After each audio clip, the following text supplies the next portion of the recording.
on my mind a lot. Don't need no time watch. I don't know how I got you in my pocket spot. Yeah, that's babe, need you every day. You like my oxygen. Make it seem like the barging down.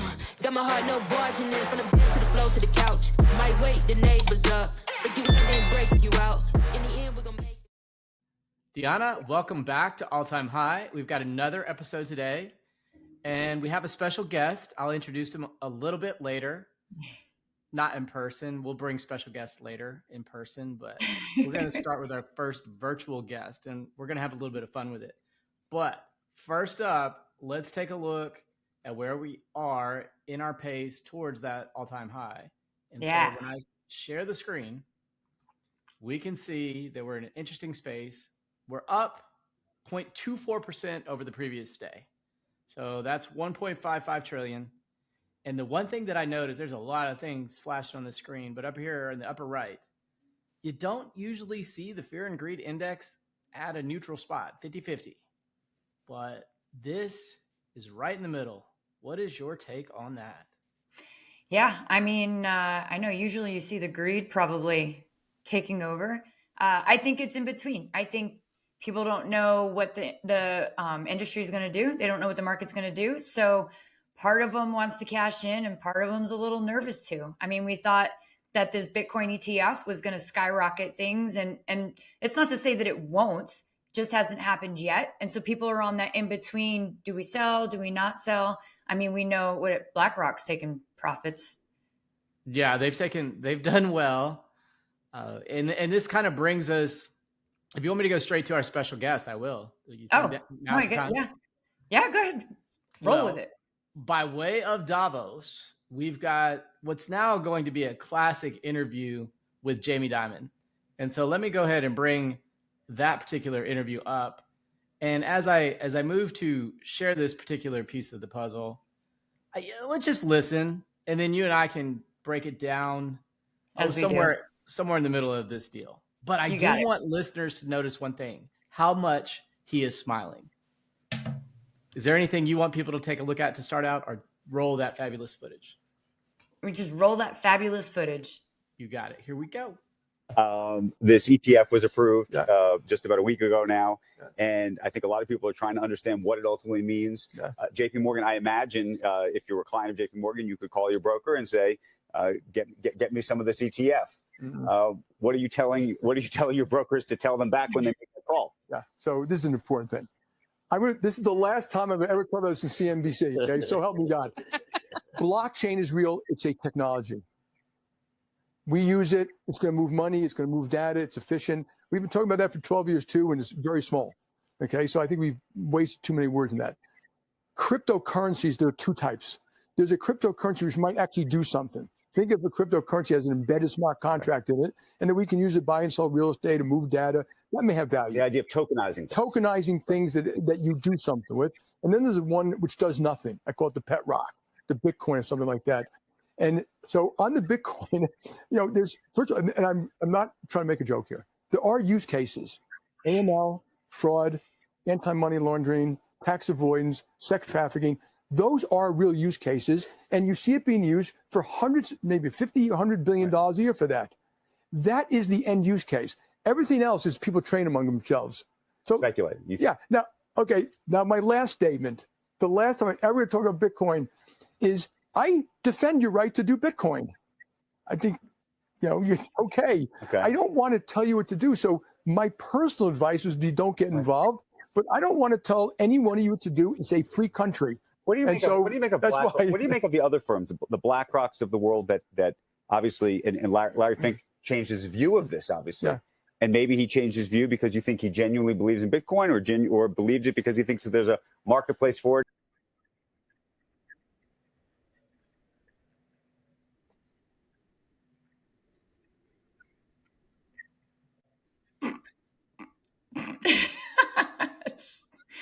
It's almost hard to keep a straight face, but yeah.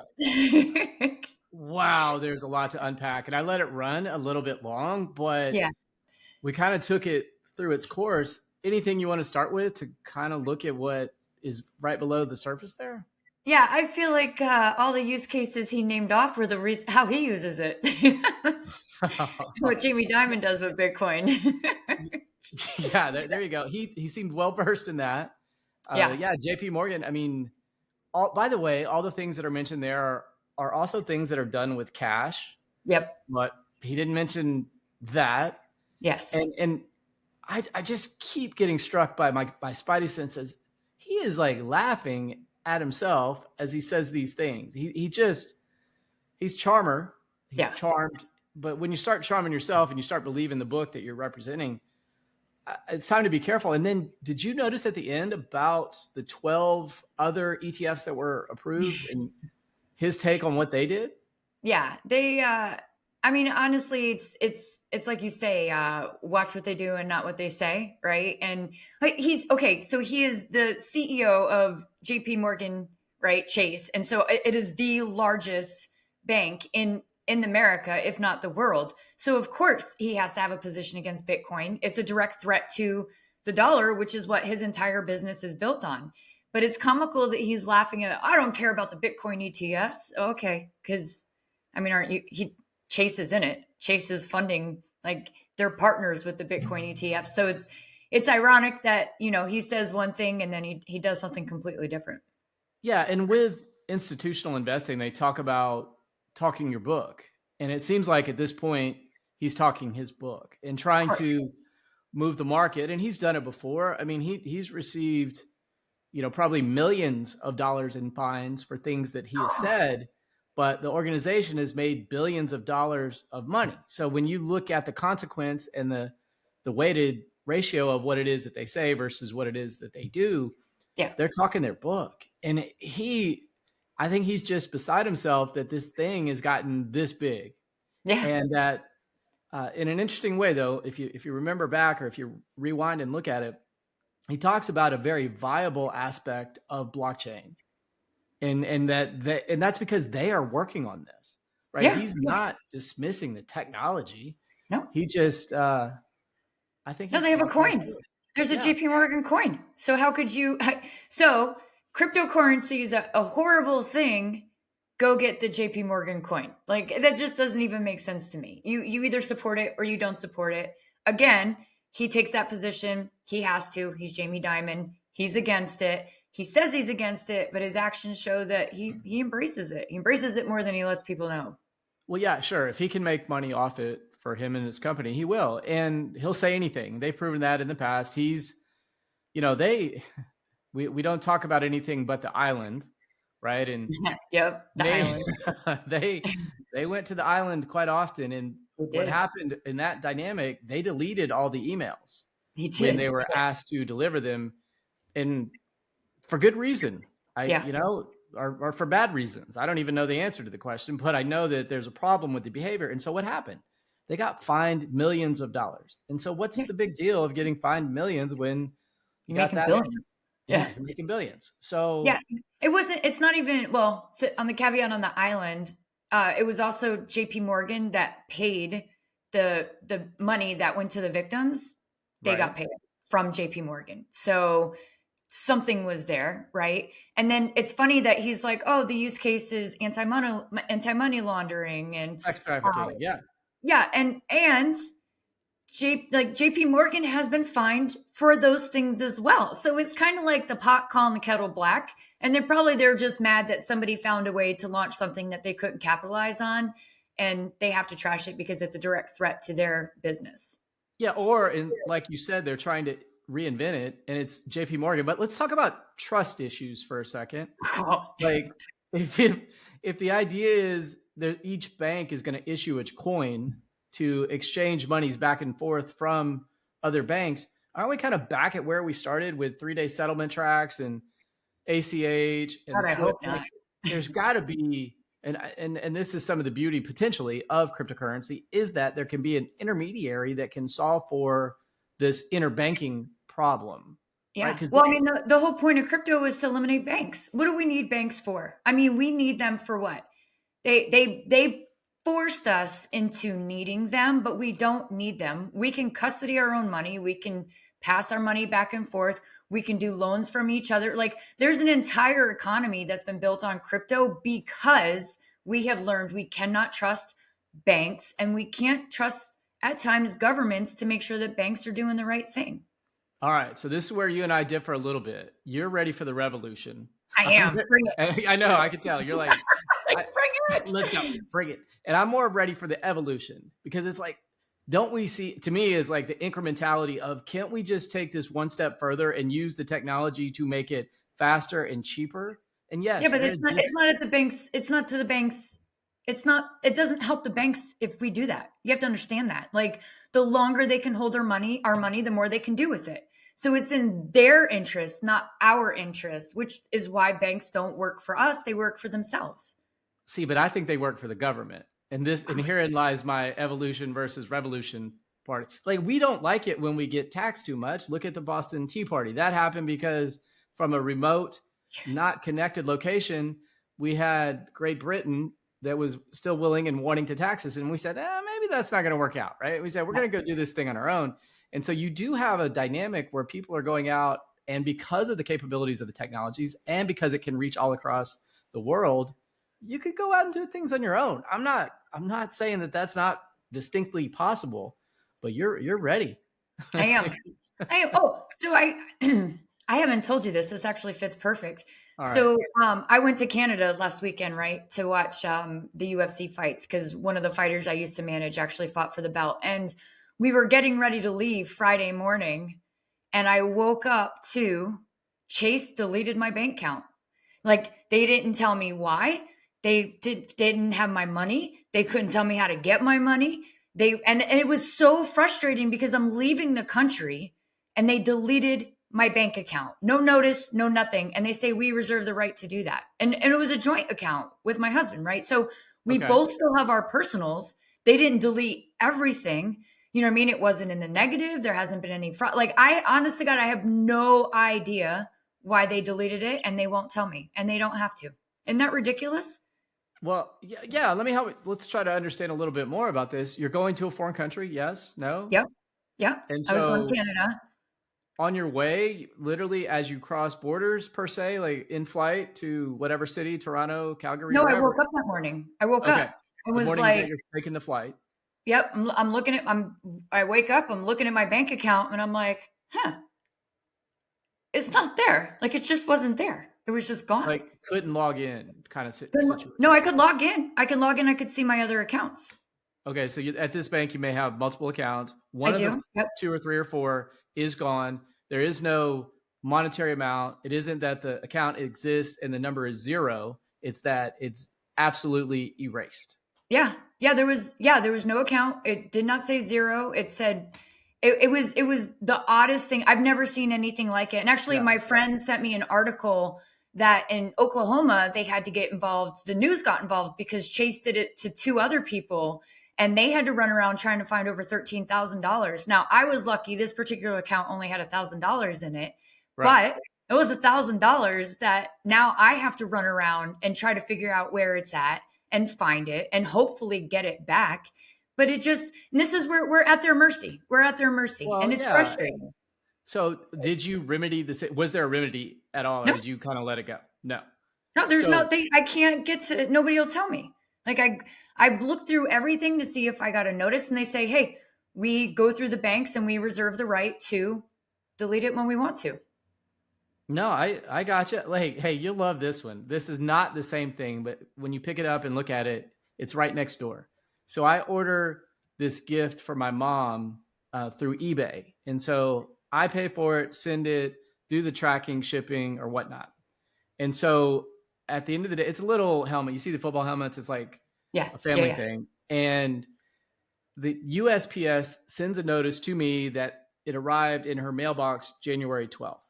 Okay, so I have from a government agency, they've told me what transpired. Except so it must one be small right. problem. It hasn't arrived, right? Oh. It is not there. And so now I'm back to the person who sent the product to me and I say, hey, you've pretty much done everything properly. And this is all going to make sense in the end. But what can we do to try to solve for this? And he's like, hey, I have proof that you sent it, that it arrived. And I go, no, not really. I think that's why Amazon takes pictures, right? Proof is like proof. Visual proof is stronger. Actually touching it is stronger. But then I realized that this is in some ways a lot like the banking system, because when you think about federal entities that are involved, in this case, there's an intermediary, which is going to be the government. In my instance, it was eBay. But as you look, and what is eBay going to do? eBay is going to do one of two things. I think they're either going to print the money and give it back to me, right? Eat the loss, because it's so $22 or $25 or whatever for the little mini helmet, or they're going to make the person who was the developer, the product shipper, send it again. And this time in hopes that the government agency delivers it properly. So I do hope that, I don't have an answer to where this is going to end out or play out, but I do hope you're able to follow up through, or you've kind of let it go. Which way did you play this? No, I need my money. I gotta find my money. It's gotta come back. I'm not just walking away from $1,000. Now, I'll tell you, we're moving everything away from Chase, and I'm going to another bank because I can't take the chance of that happening again. My life is too erratic. I travel all the time. I'm always going places. I need to know that when I need something, it's there and it's going to be reliable. And I just don't need that type of hassle. But what sucks is they're so big, they force you into the corner. You know, I was listening to something last night too, and they were saying that the government actually has gone and asked the banks to search the transactions for MAGA lovers and to try to like watch them or put them in jail. I don't know, but it's a complete violation of our privacy, and the banks are doing it. So let's talk about, okay. So agreed. And this is not a political channel at all. Not at all. This is both sides of the aisle. But I will bring up, because you were talking about going to Canada, and it wasn't that long ago, probably a year or a little bit more, where the truck drivers went on strike. And so you can finish this story. What happened? They go on strike, they're shutting the country down, and how did the government intercede? Yeah, they go on strike. And so a crowdfunding thing had started up for the truckers, and they were raising tons and tons of money. And the government went in and shut down all access to that money, closed the financial institutions, was like, nope, you guys aren't touching it. So then they went through and raised it in Bitcoin, right? And this is where, this is the power of Bitcoin, because government can't touch it. So the people who are buying it in hopes that they're going to make more money and cash it for USD, you're still at their mercy. The people who are buying it because we believe at some point in time that this will be the monetary way that we can transact without government reach, that's a much different story, right? So what does it say? You're buying to sell and I'm buying to hold. We're not the same. Or you know what I mean? No, you're buying to have more money. I'm buying to have less, right? So it's a thing. It's a thing because government, it's a reach. It's an abuse of power, and it's completely invasive. The fact that we have no privacy at all. And when you take the algorithms of social media and the way that they're selling our stuff, not only do we not have privacy, but in a way they're funneling all of the things we see to fit their narrative, right? Or whatever they want to push us to. So we don't even get this whole picture anymore. They say, okay, you like these things, so we're going to put you in this box, and this box is what you're going to get. And you can see that with social media, right? That's how the algorithms work. The more you look at something, you get to see those things more. So it's completely erasing our freedom to choose, our liberty, and our privacy. And it's frustrating. And that is why I love Bitcoin. I got you. There we go. Man, that's going to be like an outtake. We'll put that onto TikTok or Shorts or one of the others. But so let me keep going down this path. So as we look at that, and I want to think for a second about USDC, not CBDCs. That's another deal. But it's basically this company is about to go public, and what you is the interchange between an asset in a holding pattern before you invest, before you jump in or jump out of a particular coin. It could be Bitcoin, it could be any of the different altcoins. Mm-hmm. But what's your to me, the relationship between USDC and the government has to be incredibly tight, because that's effectively the money printer go burr. Yeah. And then when I look at USDC, they seem to be doing all the right things, showing up at Davos, connecting with governments, full disclosure, operational transparency. But then let's talk about Tether for a half a second, because there's a hell of a lot less disclosure there. And in essence, these become the printing machines. What's your take on kind of USDC and USDT, as they show. Yeah. Both So are top 10 in market cap in crypto. yeah, Tether's a beast. I'm very pro Tether, actually. Okay. We talk about the crypto OG that I know and whose house I was over in over the Christmas break. He actually had a office space in LA they called Bitropolis, and that's the office right there was where Tether was conceived. And so he tells me that, and I mean, I've met the guys who have made Tether before. They're nice. I don't know them like personally if I walked up, but I've been around them. They seem like decent guys. But I trust this other guy. And he said he was there when it was conceptualized. He was there when it was made. And again, there are people who are trying to walk the straight and narrow and make sure that they're doing things the right way. And I think that Tether was one of those. Where they got into a little bit of trouble is they were essentially, how do you say, I don't want to say quite an FTX, but they tied their coin to an exchange. And so they were both the market maker and the market. And that relationship gets a little bit crazy. The other thing about Tether was at one point in time, they had like $4 billion and it was supposed to be a 1-for-1. So then everybody's saying, well, where is this $4 billion? And even though they had audits going through, they wouldn't get somebody on paper to actually say the money was there and verify it. So they were running into issues with it. And I'll tell you, you're talking about fractional banking. Yeah. But no evidence of a reserve. Yes. Well, there was evidence. It wasn't like none of the money was there. I'm not saying it is or it isn't, but it wasn't like there was some disclosure regime where they had to, I mean, banks get themselves in trouble and their reporting cycles are more down the path of 90 days, right? Yeah. And supposedly with federal regulators, but in a space that is absent regulation by anything other than enforcement, we kind of go, that's a pretty big number of market cap. If we're looking at coins, right? You go 1, 2, oh, look at number 3. Oh, yeah, Tether's kind of up there. And it's boring because it's $1, but if that somehow wasn't properly capitalized, and I don't know that it is or it isn't, but I'm just saying when people figure out ways to make money, they get really creative and then they have a tendency to take that thing and drive it over the cliff. Just look at the mortgage-backed security situation in 2008 and how that played out with Lehman Brothers and other banks. Yeah. Yeah, but look at the market cap for Tether. You're looking at what, 95 billion right now? Right, totally. Right. And so when 4 billion was in question, look, Tether's still up and going. It's not taken down. Like, no, I'm not saying it is. And I'm same here. Look at USDC. So this is the other side of the stable coin for whatever. Yeah, and you're also talking about a good 5-year difference between, 4 or 5 year difference between when these come out. Tether, I believe, was 2014, and then USDC didn't come out until 2017, 2018. So Tether had a good chunk of time on USDC to run. Yeah. And look, they're at 26-ish, billion dollars. Yeah. So that's not unimpressive. It would make them the number 7 coin. But again, you're talking about something that's pegged to the dollar, which basically means that the asset represents $1 and that there should be some underlying dollar that is evidence of the availability of the asset. Should there be a bank run or should everybody want to move into that particular coin, or what happens when everybody tries to move out of that coin at the same time? We just saw this with FTX, right? Like everybody, it was a bank run on FTX. As soon as everybody found out they were as much trouble as they were, everybody wanted their money back and it wasn't there. So that I'm not going to say it keeps me up at night. It does not.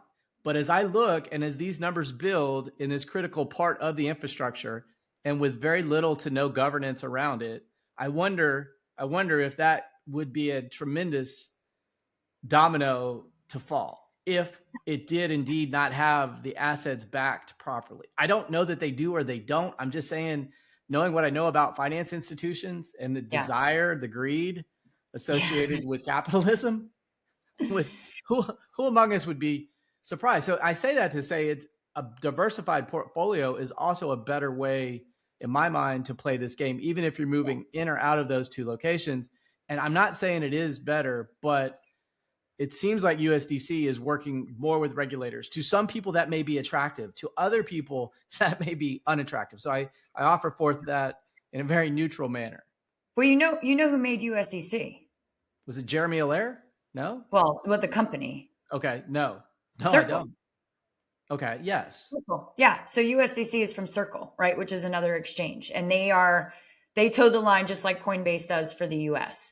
And for US personnel, I will say this. The US is very stringent about people who they let, whether it's exchanges or who the exchanges let on and what coins the exchanges let on. And even though there are very small instances where the SEC or whoever has come after and said, well, this one's not correct, the exchanges really do go through hoops to make sure that they're adding legitimate projects and that it's not something that somebody's going to get taken by. I will note that FTX was not a US entity. There was FTX US, and that person did step down, but it was the FTX in the Bahamas that had the issue where it all went bankrupt. So when you're doing business outside of the US and you're going to these other exchanges, you do risk the liability of losing all of your assets. A smarter way would be take a little bit of each, put it in different exchange. Actually, don't even keep your money on exchanges. That's the first part. Not your keys, not your money, right? So don't even keep your money on the exchanges. Yes. If you're doing something like staking and you're locking up money for a reward, I would spread it across so that you don't have so much lumped up in one. But I mean, with FTX, we saw people lost millions. I mean, millions. Yeah. And other exchanges, was it, oh my gosh, it Mount wasn't Gox. Luna. Which one? Mount Galaxy? Gox. Mount Gox? I mean, yeah, it's happened Mount Gox multiple times. was the So, first. Yeah. one of the things when you find the place that you feel like is home, it's also good to have other homes, Yes. to be fair. And until this space gets more fully integrated, more completely regulated, you're going to find that the uncertainty is going to exist. That is some of the excitement. That is some of the attraction.